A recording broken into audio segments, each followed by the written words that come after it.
Greetings, dear ones. I'm Kryon of Magnetic Service.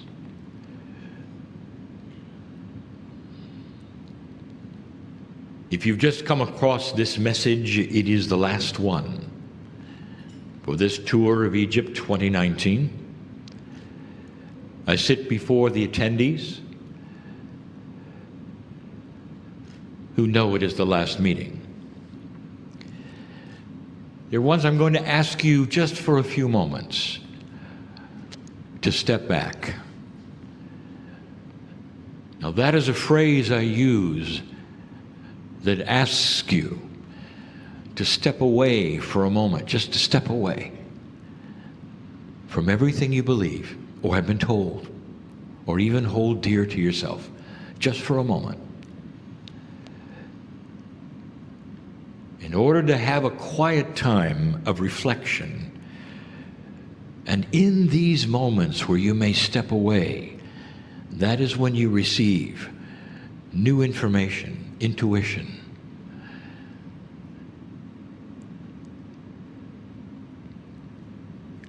Sometimes these meetings, these last meetings, I tell my partner, don't record them,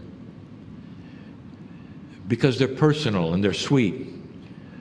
And they're meaningful to those in the chairs who have gone through weeks with each other. It is personal. Think of the things that some of you have gone through. But in all that you have gone through personally, I want you to reflect on what you've gone through together. And that's going to be the subject. You've stood perhaps before the group and shared and wept with feelings you don't understand because you were moved by what you saw. Some of you feel perhaps you've been here or not, but you're not really absolutely 100% sure. Step away. But you felt something. And when a human being feels something, they often then relate it to what they're in front of or where they are or the situation. And that develops also something else, an empathy, a togetherness, a coherence with one another. You start to look at each other perhaps a little differently. All of the countries that you've come from, the thousands of miles, the oceans, the deserts, the land that you've crossed to get here, have meant that you arrived here on purpose, that you have been planning for this time, and it finds you in the chair right now. Step away. But what I'm about to say, could it be there's something larger going on that you'll never understand? As a human, you will never understand this. Step away. Last night, I invited you to think for a moment of what you've seen in Egypt. And so many of you had said, well, I've seen the history of this great land. And I reminded you, well, actually, you didn't see the history. You learned of it from the guides. That what you saw in the hieroglyphics, temple after temple after temple, what you saw wasn't really the history. It was pictures of magic, of light, of a belief that they all carried in this ancient land. What you really saw was the enlightenment they wanted to share of what they believed. A God of light that was for all. And the main focus was the afterlife. That's what you saw.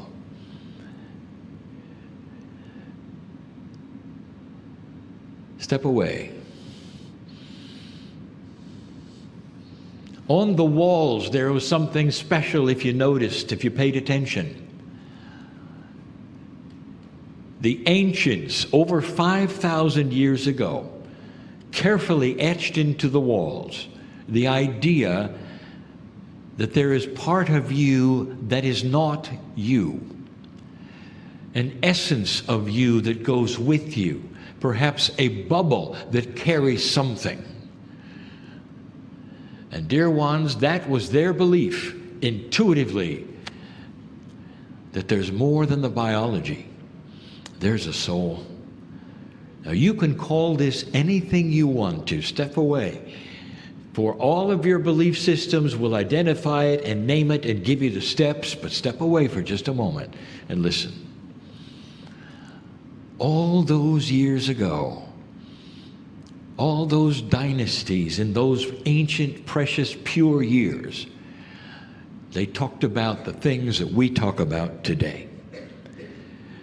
For that to happen, dear ones, that had to be intuitive information that the human receives at some level. We invited you to examine belief system after belief system on this planet. What is the prime focus of a Muslim, of a Christian, of a Buddhist, of a Hindu, of an Israeli? What is the prime focus? They have something in common. It's the afterlife. Have you thought about this? That has to be intuitive. If you go back and examine the indigenous of this planet, you can go back more years than you think we've been here as a guiding light for you, or you've been here, and you will still find human beings that believe in the afterlife. In order for this to happen, for most of the earth to have some intuition, there's got to be truth behind it. Do you understand this? Step away. Don't label it. There's something higher than you with your name on it. And there are those who say, well, where is this higher thing that's you? There is no where in a multidimensional space. If you ask, where is God? The answer is yes. And that's confusing. In every atom, in every cell of your body, that's where God is. The soul, therefore, becomes something that humans have in common. And no matter what the belief system, they know that it's quite different from their biology, and it's a vehicle that's going to take with them something that they have, a consciousness, whatever it is, into that place that you know comes after death. I'll say this again, there is no sting in death. You're passing through to something far, far larger, more grand, and bigger than any of you can imagine. That's the first step. Is there a soul? Do you believe it? Most of humanity does. At this section of time, in 2019, the estimates from those who study these belief systems say that 85% of the almost 7 billion people on this planet believe in the afterlife. That tells you it's more than wishful thinking. It's built in. If you were born and somehow were orphaned and were on an island and somehow made it and were raised perhaps just by the elements and were alone as you grew up, I guarantee that as you looked at the sun and the water and the trees and the animals all around you, you would know you had a soul. That's how intuitive it is. You'd be one with the earth. You'd relate to the sun and the stars and the moon, just like the ancients did. It's part of you. That's question one. Do you believe in the soul? Question two has no answer. Not really. Because it is far beyond that which any human being can conceive of. This is not an insult to your intellect, dear ones. It is a statement of fact. You can only think so high.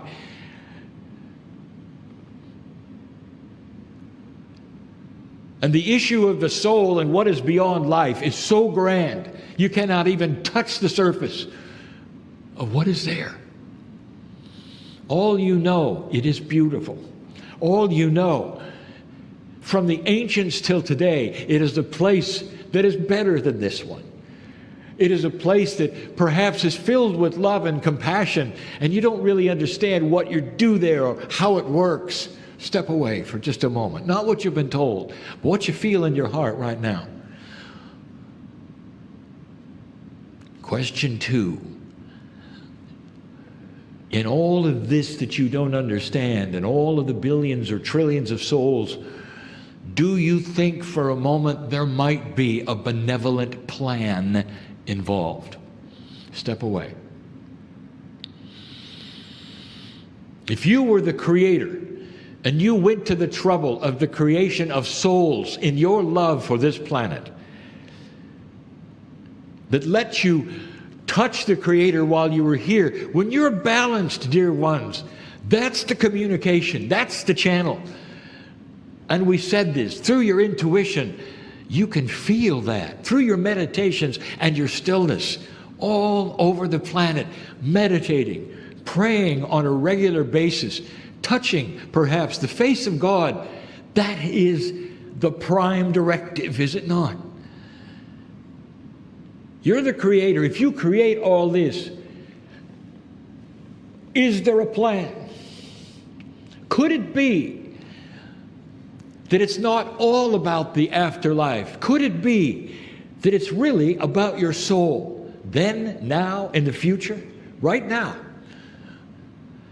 And if that is so, and there is a plan, let me give you a hint about what that plan might be. That plan is to have a confluence of love and compassion for each other. As you bump into each other, seemingly by accident, you start to see it and feel it. How many of you have gone away, will go away, with friends that are deeper than friends that you met right here? How many?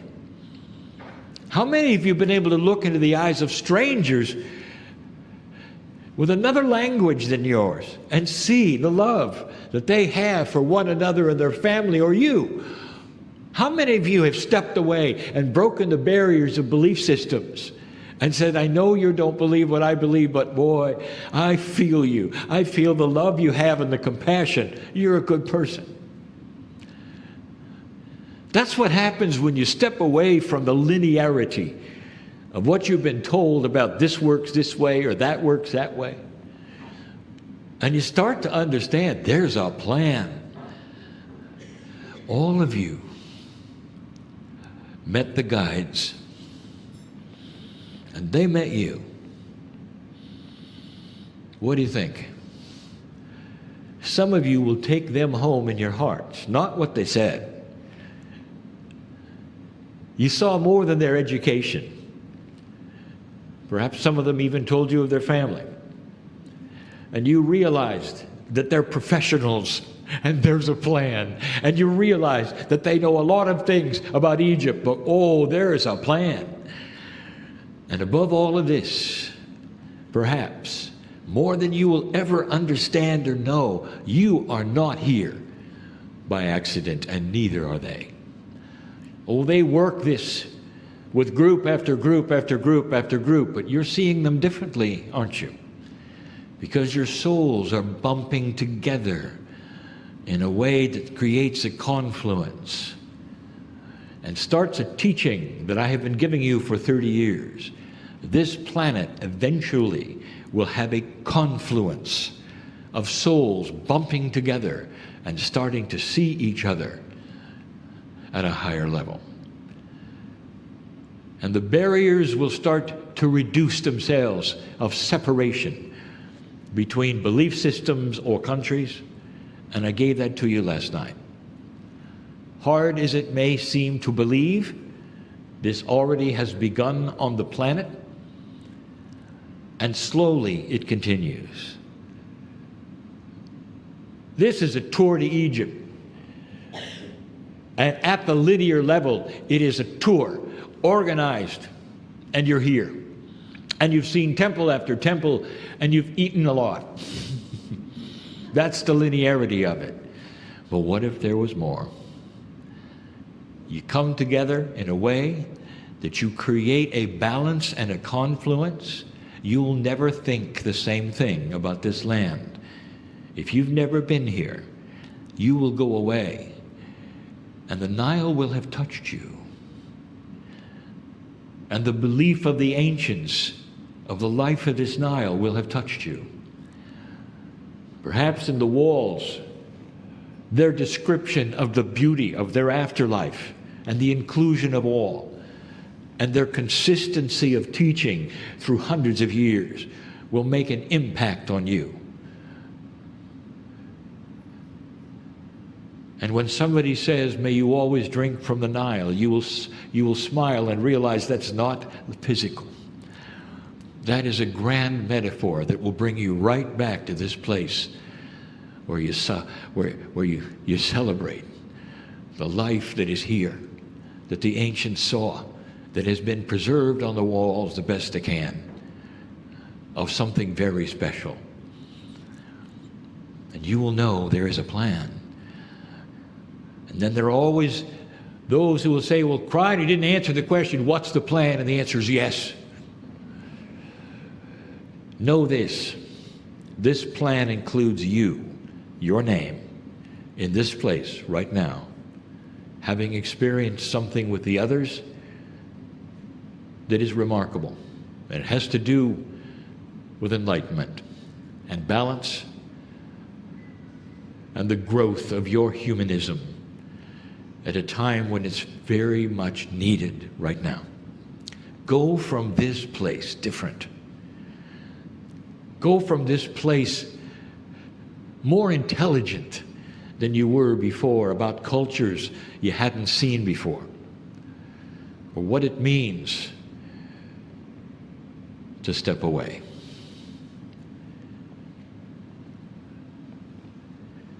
We're coming back to this land. And when we do, and you listen to the channels, they're going to be the same. Honoring the ancients, honoring the divine feminine, reminding people that the ancients were very clever to have built what they did as humans, to have had the healing that they did, and the remarkable progressiveness that they did, that some of us are just learning about today. You're in the right place at the right time if you didn't know that. Look at people differently. Indeed, may each of you always drink from the Nile. That's a metaphor. And so it is.